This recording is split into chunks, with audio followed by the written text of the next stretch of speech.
தம் கிருபை பெரிதல்லோ என் ஜீவனிலும் அதே இம்மட்டும் காத்ததுவே இன்னும் தேவை கிருபை தாருமே இன்னும் தேவை கிருபை தாருமே. கர்த்தரும் இரட்சகருமாகிய இயேசு கிறிஸ்துவின் ஈடு இணையற்ற நாமத்தில் சேனைகளின் கர்த்தர் ஊழியத்தின் மூலம் 23/9/2024 இந்த நாள் உங்களுக்கும் உங்கள் சந்ததிக்கும் ஒரு ஆனந்தத்தின் நாளாக அமைய போகிறது என்று மனதார வாழ்த்துகின்றேன்.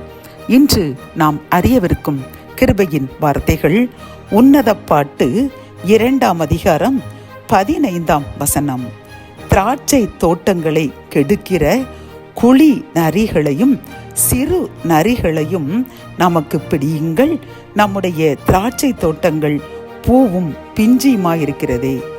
கத்தோலிக்க வேதாகமம் இவ்வாறு கூறுகின்றது, பிடியுங்கள் எமக்காக நரிகளை, குள்ள நரிகளை பிடியுங்கள், அவை திராட்சை தோட்டங்களை அழிக்கின்றன, எம் திராட்சை தோட்டங்களோ பூத்துள்ளன என்கின்றது.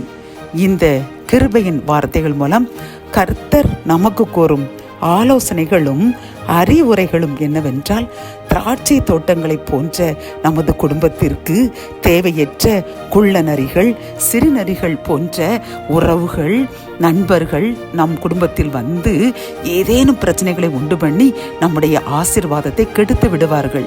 நாம் அவர்கள் கூறும் ஆலோசனையை கேட்டு இது நன்மைக்காகத்தான் சொல்கிறார்கள் என்று நாம் நம்பி விடுவோம். பிரியமானவர்களே, அவர்கள் நம் அன்பில் வரவில்லை, நம்முடைய ஆசீர்வாதத்தை கெடுப்பதற்காக நம் மீது பொறாமை கண்டு நம்மை அழிப்பதற்காக வருவார்கள். இவர்களை இனம் கண்டு கொண்டு அவர்களை விட்டு விலக்க வேண்டும். இது மட்டுமல்லாமல் ஒரு சில நேரங்களில் நம்மிடமே நம்முடைய ஆசீர்வாதத்தை தடுக்கின்ற கோபம், டென்ஷன், எரிச்சல், பொறாமை, பெருமை, மேட்டிமை, குறை கூறுதல், இப்படி பல்வேறு குணங்கள் கூட நம்முடைய ஆசீர்வாதத்தை தடுக்கின்ற குள்ள நரிகளாக நம்மிடம் காணப்படும். இவற்றையும் நாம் அகற்றி விட்டோம் என்றால் கர்த்தருடைய ஆசீர்வாதம் அளவில்லாமல் நம்மையும் நம் சந்ததியும் வந்து சேரும். ஏனென்றால் நமது திராட்சை தோட்டம் பூ பூத்து காய் காய்த்து கனிகின்ற அந்த நேரத்தில் இந்த குள்ள நரிகள் நம்முடைய ஆசீர்வாதத்தை கெடுத்து விடுவார்கள். இந்த குள்ள நரி போன்ற குணங்களும் நம் ஆசீர்வாதத்தை கெடுக்க நேரிடும். ஆகவே இன்றே அந்த குள்ள நரிகளை இனம் கண்டு அவர்களை விட்டு விலக்குவோம். அதே போன்ற குணத்தையும் அகற்றுவோம். ஆசீர்வாதத்தை அளவில்லாமல் பெற்றுக்கொள்வோம். ஜெபம். என் அன்பு தகப்பனே, இந்த வசனத்தின் மூலமாக எங்களுடைய சந்ததியின் ஆசீர்வாதத்தை கெடுக்கின்ற குள்ள நரிகளை எங்கள் வீட்டிற்குள் அனுமதிக்காமல் அவர்களுடைய உறவை நாங்கள் விட்டுவிட வேண்டும் என்று கற்றுக் கொடுத்தீரப்பா.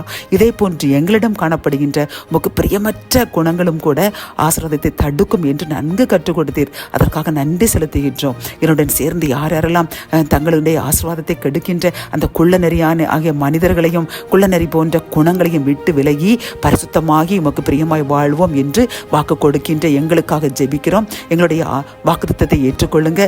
தடைகளை நீக்கி எங்களையும் எங்கள் சந்ததியும் ஆசீர்வதியுங்க. மீட்பர் இயேசுவின் மூலம் ஜெபம் கேளும் நல்ல தகப்பனே. ஆமென்.